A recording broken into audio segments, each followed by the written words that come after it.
Hi guys, welcome to Study House. तो आज हम बात करेंगे 2021 का जो जनवरी मंथ है उसमें जो भी प्लेसेस, जो मोस्ट इंपॉर्टेंट प्लेसेस हैं जो कि न्यूज़ में रहे, उनसे रिलेटेड एमसीक्यूज़ के बारे में, जो कि स्पेसिफिकली आपका जो यूपीएससी का प्रीलिम्स होगा 2021 का, उसके लिए काफ़ी ज़्यादा इंपॉर्टेंट है। उसके अलावा पीसीएस वगैरह के जो एग्ज़ाम्स हैं उन सब के लिए भी काफ़ी ज़्यादा इंपॉर्टेंट होंगे।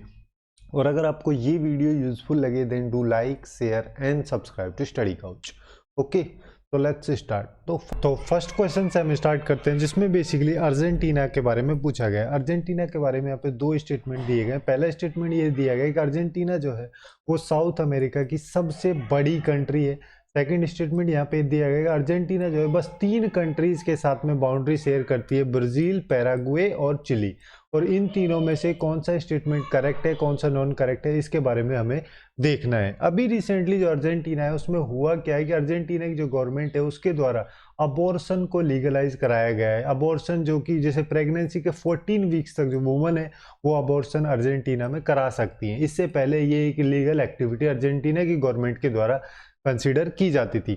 और अगर हम इसको ज्योग्राफिकली मैप पे देखें तो जैसे कि आप लोग यहाँ पे देख सकते हैं, ये नॉर्थ अमेरिका कॉन्टिनेंट है और इससे हम नीचे चलते हैं तो ये साउथ अमेरिका कॉन्टिनेंट आता है, जिसके एक साइड में पैसिफिक ओशियन और दूसरे साइड में अटलांटिक ओशियन है। और यहीं पे जो रेड शेडेड रीजन जो आप देख रहे हैं ये बेसिकली है अर्जेंटीना कंट्री। अब यहाँ पे जो ये अर्जेंटीना है इसकी बाउंड्री कई सारी कंट्रीज के साथ में लगती है। जैसे कि इधर साइड में अगर हम देखें तो चिली के साथ में इसकी बाउंड्री लगती है, ऊपर में बोलीविया के साथ में इसकी बाउंड्री शेयर होती है, और उसके राइट साइड में यहाँ पे पैराग्वे के साथ में इसकी बाउंड्री शेयर होती है, और यहाँ पे इसकी बाउंड्री ब्राजील के साथ में लगती है। और उसके अलावा अर्जेंटीना की जो बाउंड्री है उरुग्वे के साथ में भी लगती है। और जैसे कि आप लोग यहाँ मैप पे देख ही सकते हैं कि एरिया के हिसाब से अगर हम देखें तो सबसे बड़ी जो कंट्री है साउथ अमेरिका की वो ब्राजील है, ना कि अर्जेंटीना। अब हम अपने स्टेटमेंट पे आते हैं, जहाँ पे पहला स्टेटमेंट बोला गया था कि जो अर्जेंटीना है वो साउथ अमेरिका की सबसे बड़ी कंट्री है, तो ये स्टेटमेंट गलत हो जाएगा। और सेकंड स्टेटमेंट भी गलत हो जाएगा, क्योंकि बस 3 कंट्री के साथ में नहीं, उसके अलावा उरुग्वे वगैरह के साथ में भी जो अर्जेंटीना है उसकी बाउंड्री लगती है। तो यहाँ पे दोनों स्टेटमेंट गलत है, तो हमारा करेक्ट आंसर हो जाएगा यहाँ पे डी। अब नेक्स्ट क्वेश्चन की बात करते हैं, जिसमें बेसिकली ताइवान के बारे में पूछा गया है। ताइवान के बारे में यहाँ पे 3 स्टेटमेंट दिए गए हैं कि जो ईस्ट चाइना सी है वो ताइवान के नॉर्थ में लोकेटेड है। सेकंड स्टेटमेंट यहाँ पे दिया गया है कि जो लजन स्टेट है वो बेसिकली ताइवान जो है उसके एकदम साउथ में नीचे है, लोकेटेड है। और यहाँ पे थर्ड स्टेटमेंट दिया गया जो फिलीपींस सी है वो ताइवान के ईस्ट साइड में पड़ता है। अब इसको देखने के लिए हम सबसे पहले जो ताइवान है उसके बारे में जान लेते हैं कि हुआ क्या। अभी रिसेंटली जो यूएसए के प्रेसिडेंट है मिस्टर जो बाइडन, जब उनकी शपथ का इनॉग्रेशन हुआ था तो उस टाइम पे जो ताइवान के डिफेक्टो एम्बेसडर हैं यूएसए के लिए, उनको फॉर्मली इनवाइट किया गया था इस इनॉग्रेशन में। इस वजह से ताइवान काफ़ी ज़्यादा न्यूज़ में था, और इसके अलावा भी ताइवान काफ़ी ज़्यादा न्यूज़ में हमेशा रहता ही है। अब जैसे कि आप लोग यहाँ पे देख सकते हैं, ये जो वाला रीजन है ये बेसिकली चाइना है, और उसके राइट साइड में यहाँ पे छोटा सा रीजन है, ये है ताइवान का। और जैसे कि आप लोग यहाँ पे भी देख सकते हैं, चाइना और ताइवान के बीच में एक स्टेट है जिसको कि ताइवान स्टेट के नाम से जाना जाता है, जहाँ पे काफ़ी छोटे छोटे आइलैंड्स पाए जाते हैं। अब हम ताइवान के ऊपर अगर देखें तो जो ताइवान के ऊपर सी है इसको ईस्ट चाइना सी के नाम से जाना जाता है। ताइवान के लेफ्ट साइड में यहाँ पे बेसिकली साउथ चाइना सी है, और इसके राइट साइड में यहाँ पे फिलीपींस सी लोकेटेड है। और ताइवान के जस्ट नीचे ही एक चैनल है जिसको कि बासी चैनल के नाम से भी जाना जाता है, और इससे थोड़ा और नीचे जाते हैं, बासी चैनल जैसे बेसिकली यहाँ पे पड़ता है उससे थोड़ा और नीचे जाते हैं, तो यहाँ पे एक स्टेट है जिसको कि लजन स्टेट के नाम से जाना जाता है। तो यहाँ पे अगर हम स्टेटमेंट्स को देखें तो पहला स्टेटमेंट हमारा सही हो जाएगा, जो ईस्ट चाइना सी है वो ताइवान के नॉर्थ में लोकेटेड है। सेकंड स्टेटमेंट भी सही हो जाएगा, जो लजन स्टेट है वो ताइवान के एकदम साउथ में लोकेटेड है। और थर्ड स्टेटमेंट भी हमारा यहाँ पे सही हो जाएगा, फिलीपींस जो है ताइवान के ईस्ट साइड में पड़ता है। तो यहाँ पे हमारे तीनों स्टेटमेंट सही हैं, सो और correct answer will B D. अब नेक्स्ट क्वेश्चन की बात करते हैं। इसमें बेसिकली 2 टाइगर्स रिजर्व, एक का नाम दिया गया अचनाकम और दूसरा दिया गया इंद्रावती टाइगर रिजर्व जो है, ये दोनों टाइगर रिजर्व किस स्टेट में लोकेटेड हैं? क्या वेस्ट बंगाल में है, उत्तर प्रदेश, या फिर छत्तीसगढ़, या फिर बिहार? तो अभी रिसेंटली हुआ क्या कि छत्तीसगढ़ की जो स्टेट गवर्नमेंट है उसके द्वारा ये अनाउंसमेंट की गई कि जो गुरु घासीदास नेशनल पार्क है जो कि छत्तीसगढ़ के कोटिया डिस्ट्रिक्ट में लोकेटेड है, वो छत्तीसगढ़ का 4th टाइगर रिजर्व होगा। उससे पहले अभी करंट सिचुएशन में छत्तीसगढ़ में 3 टाइगर रिजर्व्स लोकेटेड हैं, जैसे कि एक है अचनाकमर, दूसरा है उदांती सितनादी और तीसरा है इंद्रावती टाइगर रिजर्व। इन तीनों के अलावा जो चौथा टाइगर रिजर्व होगा छत्तीसगढ़ में, उसका नाम होगा गुरु घासीदास नेशनल पार्क। इस वजह से छत्तीसगढ़ का ये नेशनल पार्क जो है काफी ज्यादा न्यूज में थे। तो यहाँ पे इस क्वेश्चन का जो करेक्ट आंसर है वो हो जाएगा सी। अब नेक्स्ट क्वेश्चन की बात करते हैं कि गाजा स्ट्रिप जो है, जो कि हमेशा काफी ज्यादा न्यूज में रहती है, ये बेसिकली किन किन कंट्रीज के साथ में या किन टेरिटरीज के साथ में इसका बॉर्डर शेयर होता है? इजराइल, सीरिया, इजिप्ट और ईरान में से। अब अभी रिसेंटली हुआ क्या कि जो गाजा स्ट्रिप है वहां का जो इस्लामिस्ट ग्रुप है उनके द्वारा एक रॉकेट फायर किया गया था मेडिटेरेनियन सी में। उनके द्वारा बेसिकली जो 2008 का जो इजराइल के साथ में कन्फ्लिक्ट था उसकी एनिवर्सरी को मार्क करने के लिए इस जो रॉकेट था इसको फायर किया गया था। अगर हम इसको ज्योग्राफिकली देखें तो जैसे कि आप लोग यहाँ पे देख सकते हैं, ये मेडिटेरेनियन सी है और इसके राइट साइड में यहाँ पे इजराइल कंट्री है और इजराइल में जो ये छोटा सा रीजन है ये है गाजा स्ट्रिप, जिसके एक साइड में यहाँ पे इजिप्ट पड़ता है और दूसरी साइड में इसकी बाउंड्री इजराइल से लगती है और ऊपर में यहाँ पे मेडिटेरेनियन सी है। जैसे कि आप लोग यहाँ पे भी देख सकते हैं, ये जो छोटा सा रीजन है ये गाजा स्ट्रिप है और यहाँ पे ये जो रीजन है जिसको कि सिनियाई पेनिनसुला के नाम से जाना जाता है, ये इजिप्ट का ओनली रीजन है जो कि एशिया में आता है। बाकी जो पार्ट है इजिप्ट का वो अफ्रीका कॉन्टिनेंट के अंदर में आता है।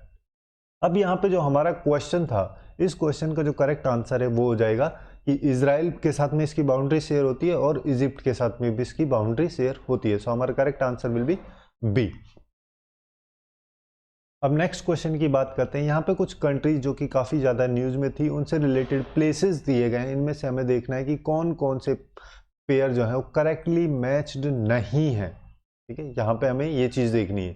जैसे कि दोहा जो है उसका यहाँ पे कंट्री का न्यूज़ दिया गया कि बहरीन के साथ में, दुबई का दिया गया सऊदी अरेबिया के साथ में और मनामा का दिया गया यूएई के साथ में।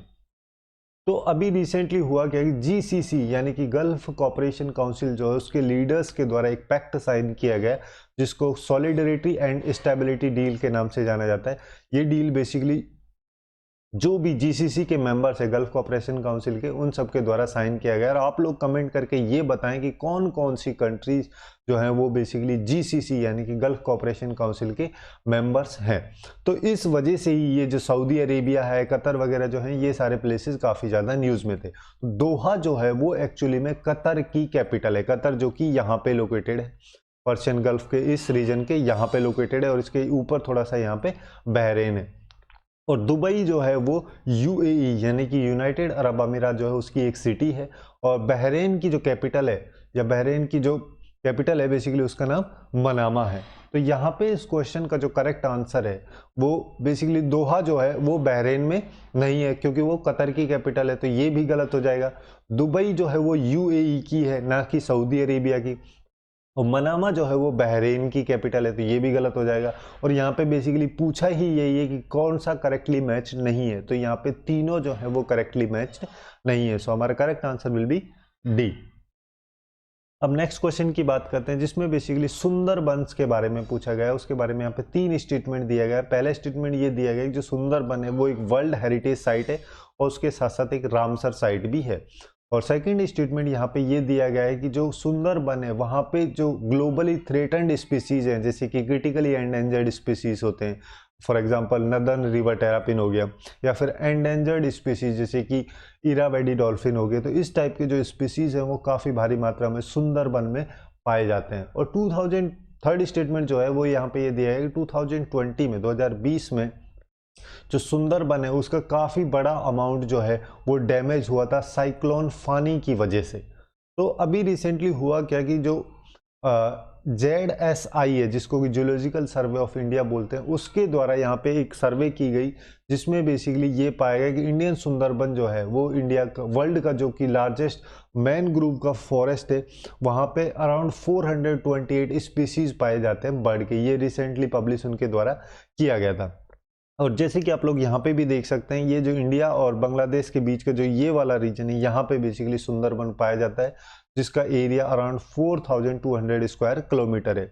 इसके वेस्ट साइड में यहाँ पे मुरी गंगा रिवर होती है इसके वेस्ट साइड में, और इसके ईस्ट साइड में बेसिकली यहाँ पे हरिनबाग और रायमंगाल रिवर से इसको कनेक्ट किया जाता है। मतलब इन तीनों रिवर्स के बीच का जो पार्ट है उसको सुंदरबन के नाम से जाना जाता है। 2020 में जो एक साइक्लोन आया था, जिस साइक्लोन का नाम है अम्फान, फानी नहीं है, अम्फान साइक्लोन की वजह से 28% जो सुंदरबन का रीजन है वो काफ़ी ज़्यादा डैमेज हुआ था। तो थर्ड स्टेटमेंट यहाँ पे गलत हो जाएगा। फर्स्ट यहाँ पे सही है, ये वर्ल्ड हेरिटेज साइट है। उसके अलावा रामसर साइट भी है और यहाँ पे काफ़ी एंडेंजर्ड और क्रिटिकली डेंजर्ड स्पीसीज वगैरह भी पाए जाते हैं। तो ये सेकंड स्टेटमेंट भी सही है, बस थर्ड यहाँ पे गलत है। सो हमारा correct answer will be B. अब नेक्स्ट क्वेश्चन की बात करते हैं। यहाँ पे 3 स्टेटमेंट दिए गए, इनमें से हमें देखना है कौन सा करेक्ट स्टेटमेंट है, कौन सा करेक्ट नहीं है। पहला स्टेटमेंट यहाँ पे ये दिया गया, जो दीपोर बिल है वो कामरूप डिस्ट्रिक्ट में, मतलब असम का जो कामरूप डिस्ट्रिक्ट है वहाँ पे लोकेटेड है। और ये दीपोर बिल जो है एक बेसिकली वेटलैंड है, जो कि रामसर कन्वेंशन के अंडर की एक वेटलैंड है। और रामसर कन्वेंशन, जिसको कि ईरानियन सिटी जिसका नाम है रामसर, उसमें 1971 में अडॉप्ट किया गया था और उसके बाद इसको 1975 में लागू किया गया था। ये 3 स्टेटमेंट यहाँ पे दिए गए हैं। तो अभी रिसेंटली हुआ क्या कि जो असम की स्टेट गवर्नमेंट है उसके द्वारा जो कम्युनिटी फिशिंग जो होती है उसको प्रोहिबिट किया गया था दीपोर झील के अंदर। ये जो दीपोर झील है जो कि एक वेटलैंड है, ये बेसिकली गुवाहाटी का जो साउथ वेस्टर्न साइड है वहाँ पे ये पड़ती है और असम की ये ओनली रामसर साइट है। जैसे कि आप लोग यहाँ पे देख सकते हैं, ये इंडिया का मैप है, यहाँ पे जो असम का मैप है ये वाला रीजन, यहाँ पे असम में ये दीपोर झील लोकेटेड है।